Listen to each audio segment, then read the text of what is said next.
Mga kautoran, maayo nga adto sa tanan.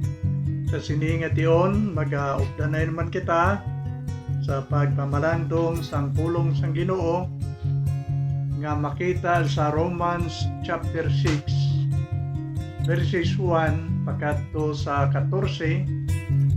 Pero ang aton paghimuon sini nga tion among aton lamang kuhaon ang mga verses nga aton kinahanglanon. Kag naton pagatunan subong amo ang bag-o nga kabuhi dira kay Ginoong Hesukristo nga aton manuluwas. Kag sa before sang chapter 6 may isa nay ka bersikulo nga akong gid pagabasahon sa Romas 5:20. Kagini nagasiling ang kasugoan nag-abot agod nga magdugang ang mga paglapas. Pero sa pagdugang sang sala, ang grasya sang Dios nagadukang pagid. Ini nga bersikulo nagahambal sa aton nga kun madamo ang kasuguan nga pagabuhaton sang tao, nagadamo pagid gani iya sala. Kay kung isa lang kabilog ang kasuguan, di amulan ang bantayan mo. Pero kung damo ang kasuguan, magadamo man sala kay damo tulumanon naton. Pero ang silindri sang Roma 5:20, kung magdamo pagani ang kasuguan, kag magadugang ang pagpakasala sang tao, ang grasya o kun ang kaluoy sang Dios nagabugana pagid, nagadamo pagid. Kung kasuguan halin sa balaan kasulatan pagambalan, aton mahangpan nga dito sa Garden sang Eden, isa lang ang sugo sang Dios. Ang sugo sang Dios sa una naton nga ginikanan si Adan kag si Eva, amo nga hindi sila magkaon sang bunga sang kahoy nga didto nagtubo sa tunga sang Garden sang Eden. Isa lang kasugo, pero wala pa nila matuman. Nagkaon sila, ginsopak nila ang sugo, kag ang Bible nagasiling nga sila nahulog sa sala. Di isa lang kasugo, wala pa matuman. Pero kung tunan pagid nimo ang Exodus kag ang Deuteronomy, dira makita pagid nimo ang napulo ka sugo. Wala gani makatuman sang isa, gidugangan pa sang Dios ang pulo.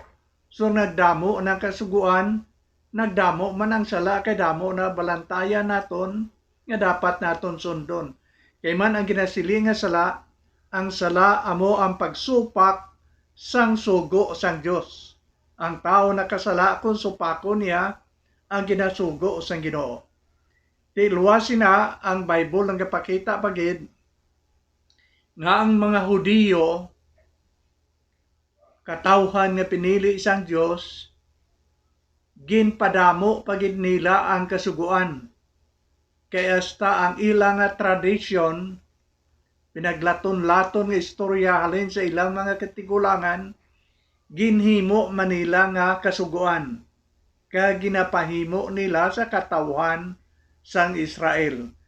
So kung aton tanawon ang tanan nga kasuguan sang mga Israelinhon, nagdalaga na sa 624. Kay ang isa kasugo dito sa Garden sang Eden, tugangan mo pa sa napulo kasugo dito sa Exodus, kag ang tradisyon nga kasuguan nga mga 613 nagtotal siya sang 624 ka mga sugo nga ginapatuman sa mga katawhan sang Israel.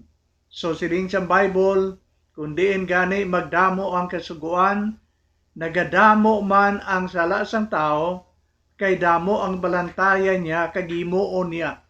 Kag ang siling sang Bible ang sala, amo ang di pagtuman sang sugo sang Ginoo.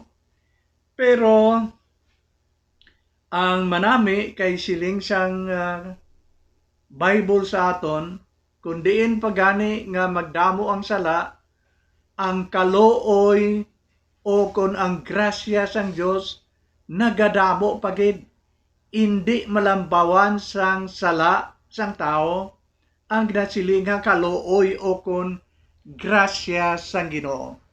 Ti sa size nagpamangkot naman dira, nyati kon amo sini padayonon na lang bala naton ang paghimo sang sala, agud nga ang grasya sang Dios magabugana pagid.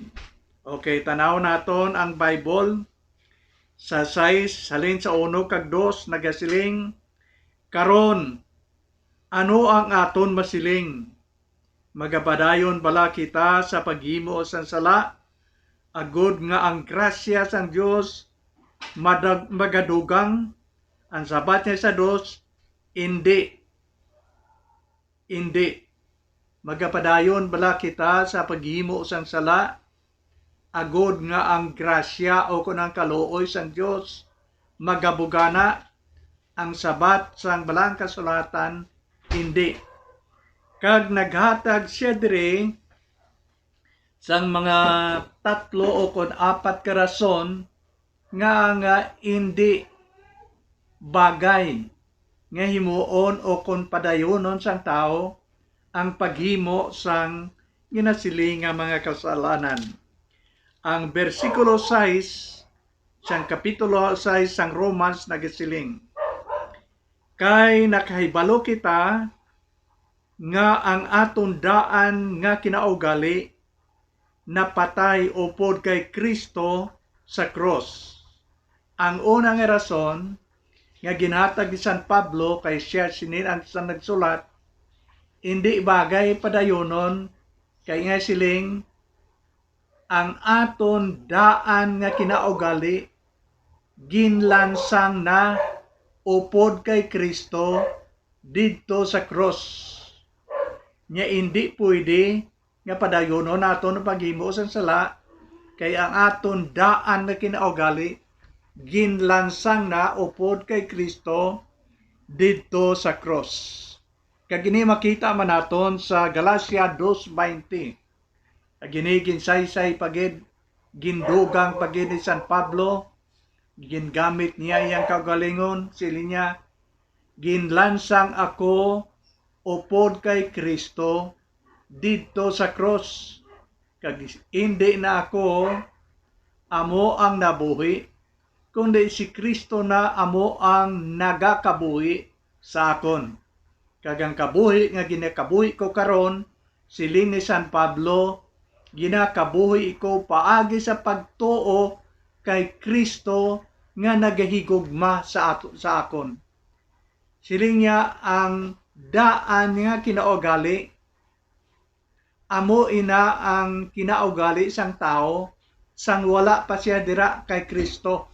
Ginatawag ina sa mga theologian nga daan, old nature, old man. Ginlansang na sa cross. Kung ginlansang, ti hindi na siya makahulag sing maayo. Wala na siya sing kahom. Kay man ginlansang na, ang pulong diri ginlansang. Ano ang ginlansang? Siling sa Bible, ang daan naton nga kinaugali. Ang kinaugali naton sang wala pa kita kay Kristo.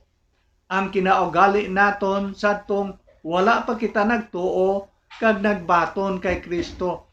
Ang makasasala nga kinaugali naton, ang balingag kag hindi maayo nga pagbinatasan naton, siling ni San Pablo, ginlansang na upod kay Kristo didto sa cross. So kung ginlansang na, hindi na siya maayo makahulag. So aton rumdumon kung ano ang natabo sang daan naton nga kinaugali o kon pagbinatasan sang wala pa kita kay Kristo. Dumdumon naton nga ina nga klase sang ugali ginlansang na sa cross. Kung lansang gani ti damo klase lansang, may dalagko, may gagmay. Ginataga butangan na numero sang mga tao, may 6 nga lansang, may 5, kag may 4. Amo na yan dalagko nga lansang. Ang paidalong nga mga lansang gagmay na. So dumdumo naton, gamito naton ang aton imagination kung ginlansang sa cross upod kay Kristo, dalagko nga lansang. Kay ginlansang kay Kristo dito sa cross, hindi gagmay nga lansang, kundi dalagko. Kung ang daan naton ay kinaugali, daw medyo dominante pa, kagrabe ang hulag niya, siguro hindi lansang ang gingamit naton. Base tamtax lang, so nagpilit lang siya nakapalos. Ang gingamit siyang Bible, ginlansang ang daan na kinaugali. Hindi gintamtax kay makapalos na siya, lansang ang gingamit. So amoy na ang aton batonon na kamatuoran nga hindi bagay nga ang tao nga Kristohanon magpadayon sa paghimo sang sala kay siling sang Bible inang daan naton na kinaugali ginlansang na sa cross upod kay Kristo. Siguro makita naton ang tao bala nga dalakpon nga nakasala pangawat, kriminal, iban pa. Madakop gani ang pulis, ginagamitan nila pusas, ginagapos nila, ginabaklid nila ang tao sa likod ang kamot kag pusasan. Kung ang tao mapusasan na, hindi na siya makabato kay nagapos ang iyang kamot. Ang daan nato na kinaugali katulad sina, wala na sing kahom sa aton kabuhi kay ginpusasa na siya, ginlansang na, hindi na makabato kung away ang paghambalan. So ang tao nga dalakpon, hindi siya makabato sa pulis kay ginhigtan, gingapos iyang kamot dito sa likod. So pulo pariya sina ang natabo sang daan makasasala nga kinaugali sang tao. Ginlansang na sa cross, hindi na makahulag, kag wala na sing kahon. Ang ikadua nga rason nga ginatag ni San Pablo, kagamoy na yung ginhambal ko kaina sa introduction pa lang, nga pick-upon lang naton ang mga bersikulo nga aton kinahanglanon. Ang bersikulo 6, nagahambal naman nina di, ginlubong, pirmiro napatao kon ginlansang, kag ang versikulo 6 makita man naton di nga napatay. Okay, tilawan akon liwat basahon. Kay nakaibalo kita ang aton daan na kinaugali napatay upod kay Kristo dito sa cross, hindi lamang ginlansang kundi napatay gid. Kagamo man ni ang bersikulo 2. Okay, 6:2 nga nagasiling, napatay na kita sa sala, ti ano pa abi ang pagpadayon naton sa pagkabuhi sa sala. So matag nga nagsiling ang Bible, hindi na bagay nga magpadayon kita sa paghimo sang mga sala, kay ang daan naton na kinaugali, ang kinaugali nga malaot ka makasasala, napatay, ginlansang na kag napatay. So kung patay gani, wala na sing patay nga makahimo pa sa iyang usual nga hilikoton kay patay na siya. Pananglitan ang isa ka mangunguma, kung ina nga mangunguma papatay na, hindi na siya makaarado siya umay kay patay na siya. Kung ang isa ka tao nagamaestra, hindi na siya makatindog to kag magsulat sa blackboard kay patay na siya. ang ginasiling sang Bible sa aton, hindi na pwede nga magpadayon ang tao sa paghimo sang sala kay ang daan na kinaugali na patay na. Kita nimo ang tao nga nagalakat nga nakaagi sang stroke, isli nato na paralyze. Ang tao nga na paralyze, ang iya kamot nga isa patay na, nagamay siya kay wala na nagahulag, kay man patay na, nagatabid na lang na isa lawas niya, pero wala na nakusog. Hindi na siya makahimo sa niya kinaandan hilikoton kay na-paralyze ina nga kamot. Patay na ina nga kamot. Wala na ina sing buhi nga ugat nga makapamuirsa pa. Amo ina ang natabo sang daan nga kinaugali sang tao. Ginlansang kag napatay. Kay patay na siya, hindi na siya gamhanan. Ang gamhanan na lang sa aton kabuhi ang ginatawag nga bag-o nga kinaugali nga aton nakuha dira kay Ginoong Kristo nga aton manuluwas. So ang natabo sang daan naton nga kinaugali sang kita nagtuo kag nagbaton kay Kristo, ginlansang na kag napatay na gid siya. Hindi na siya makahulag kay man patay na. Hindi na siya makahimo siyang hilikoton kay man patay na siya. Amo na ang ginlaragway sang Bible nanungod sang daan na kinaugali sang tao. Okay, nagpadayon ang Bible kag ikatatlo nga rason. Siguro agud nga mapenetrate na sa aton una-una ang mga ideyas ni San Pablo. Primero, nga hindi na magpadayon, silin ni San Pablo kay ginlansang na ang daan naton nga kinaugali. Ang ikadua, napatay na ang aton nga daan nga kinaugali. Kay katatlo dire ginhambal niya sa aton, ginlubong. O amoy na, kung patay na gani ang sunod, ilubong na nimo. Wala sing tao nga ginatago niyang iyang minatay sa sulod sa ila refrigerator. Ilubong mo na kay patay na. O ano ang ginasiling sa Bible? Pasahon na akong liwat ang versikulo 4. Okay? Tanaw naton kung ano ginambal re. Nya gani sa aton pagbabautiso, ginlubong kita upod sa iya. Ari ang termino ginlubong. Sa aton pagbabaptize, sinya ginlubong kita upod sa iya. Sino ni iya? Si Kristo. Ang sugpon rin nagasiling, kag nagpakigambit sang iya kamatayon. Agod nga subong nga si Kristo ginbanhaw gikan sa mga minatay sang mahimayaon nga gahom sang amay. Kita man magkabuhi sang isa ka bag-o nga kabuhi. Okay, aton sumahon o kon aton tanahon ini nga bersikulo. Siling ni San Pablo, sang bautisohan kita, ginlubong kita upod kay Kristo. Kag sa pagkabanhaw ni Kristo, nakaambit man kita sang iya pagkabanhaw. Ano ang sugpon?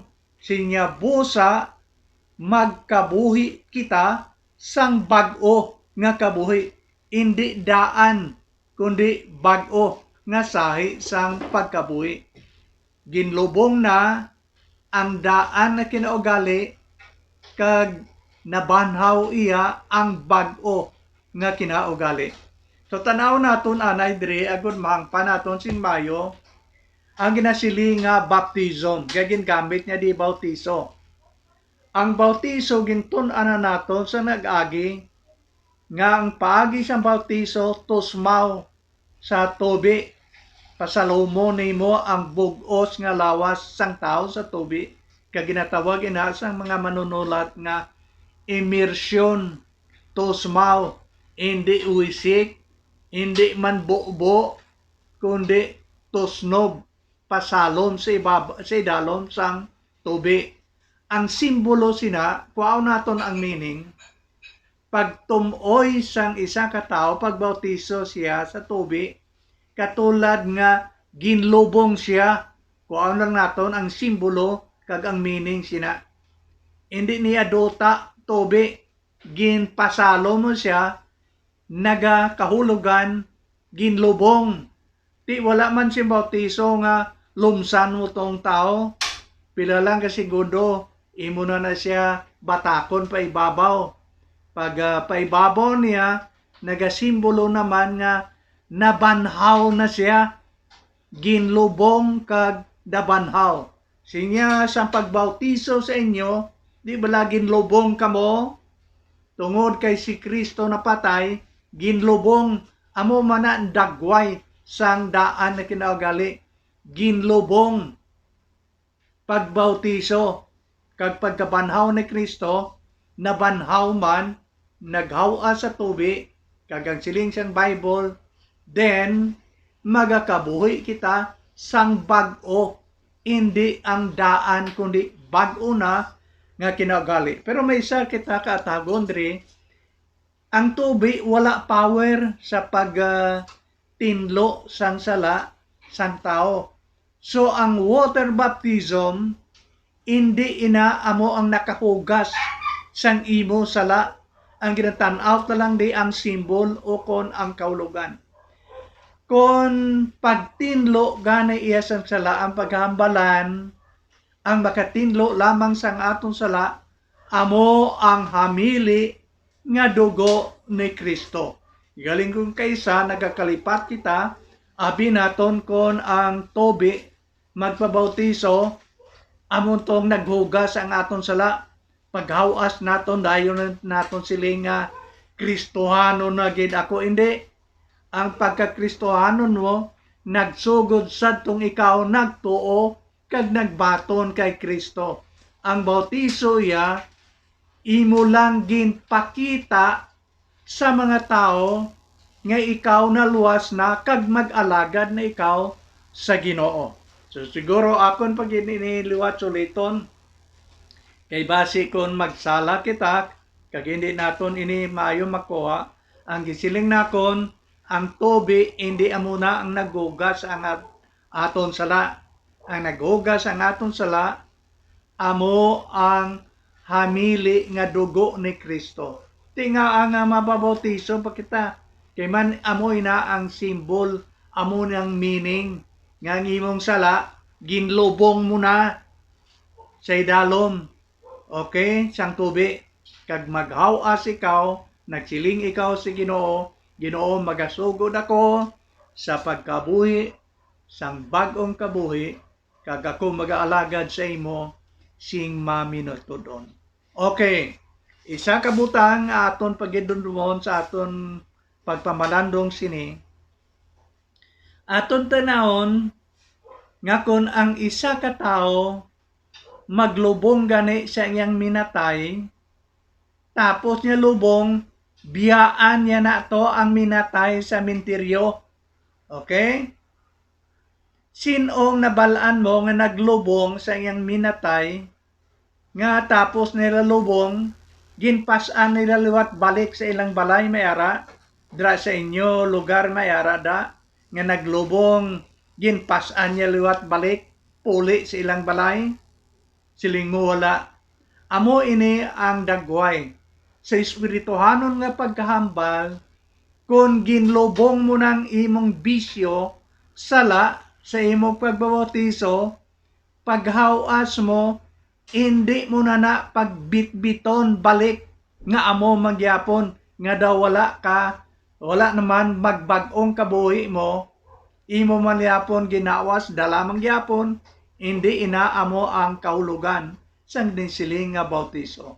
So ginlubong, tapos lubong, biyaan mong imong minatay.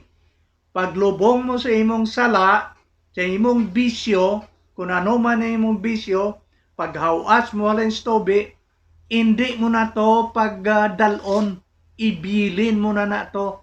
Kay ina nga sala, amo nagasablag sa imong kabuhi, kabangdanan nga hindi ikaw makaalagad sang maminatudon ng pag-alagad sa Ginoo.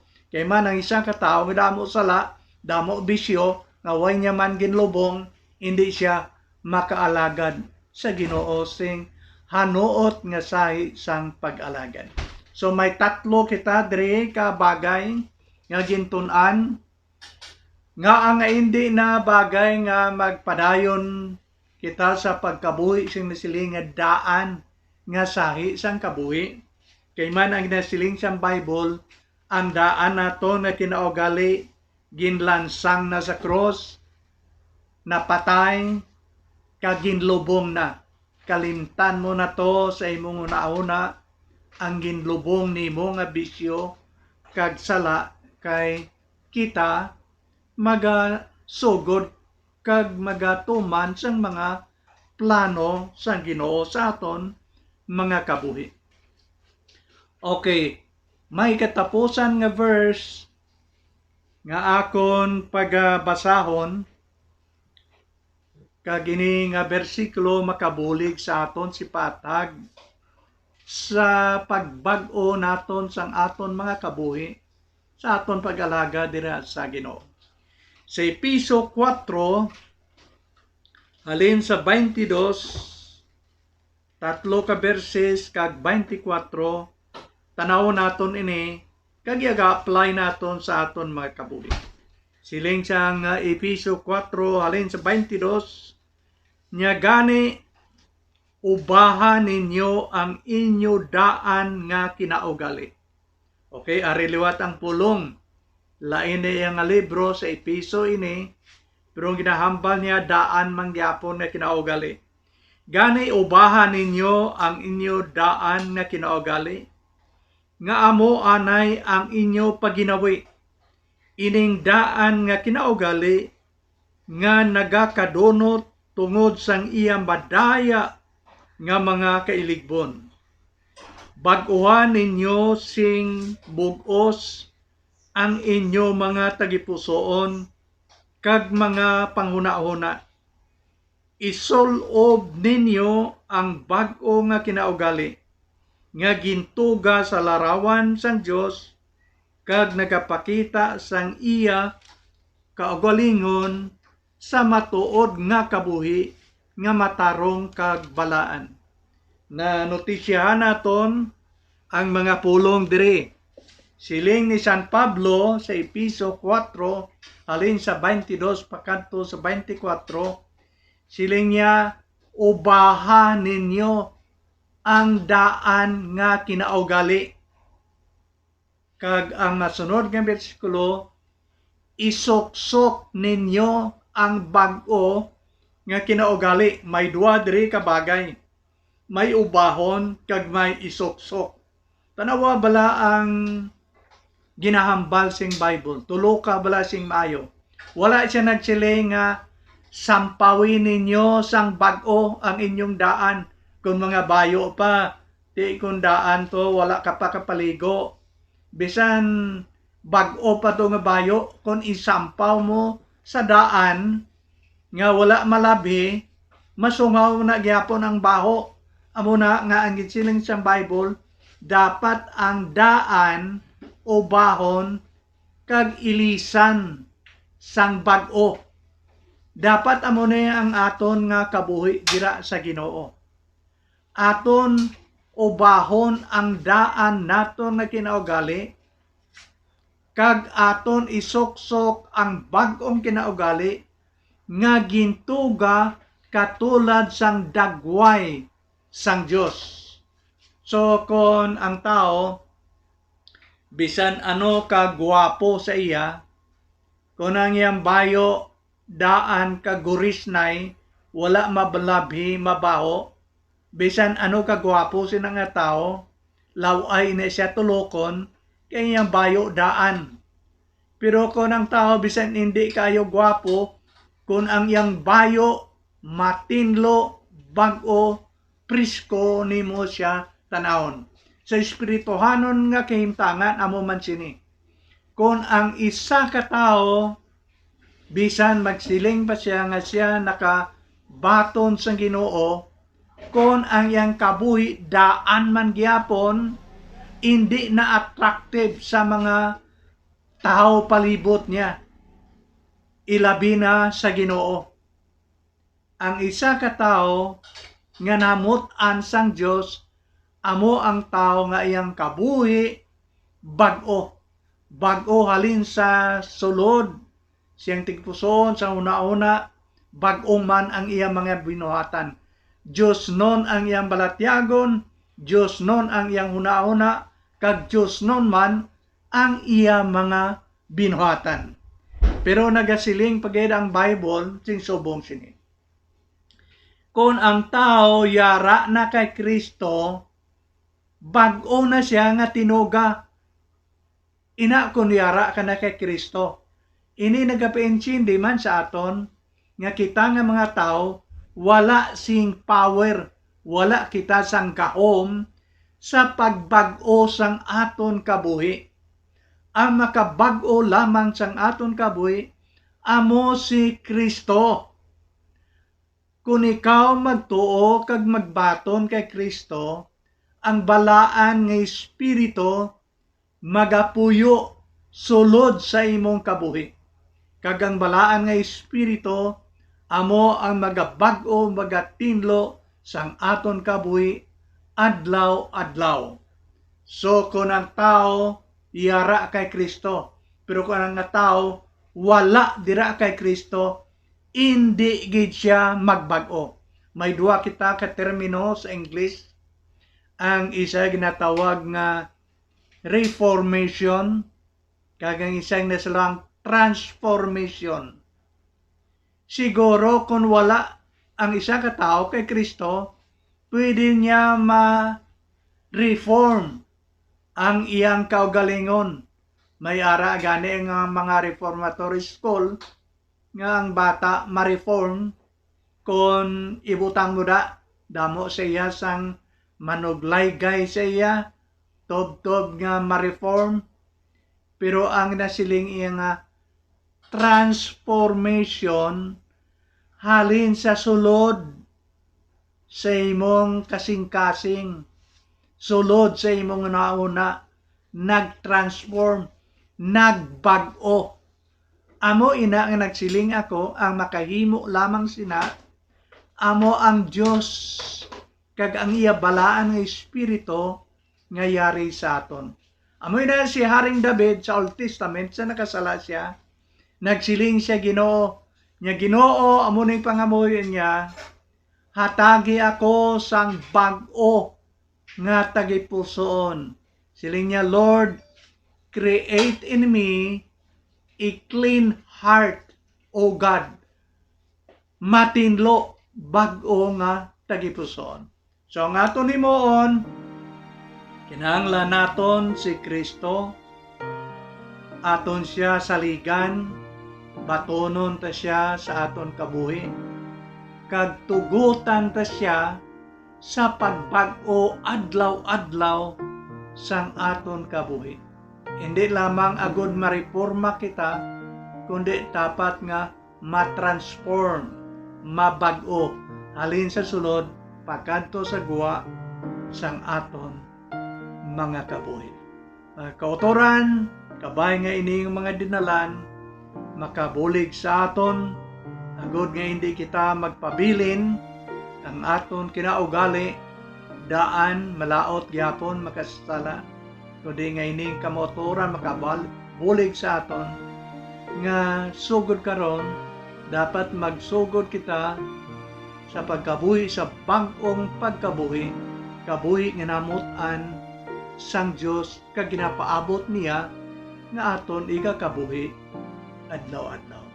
Padamong salamat, pagkabay ang Dios, magapadayon pagid sa paghatag sa aton sang Dios nun nga pagidait kag kalinong sa aton mga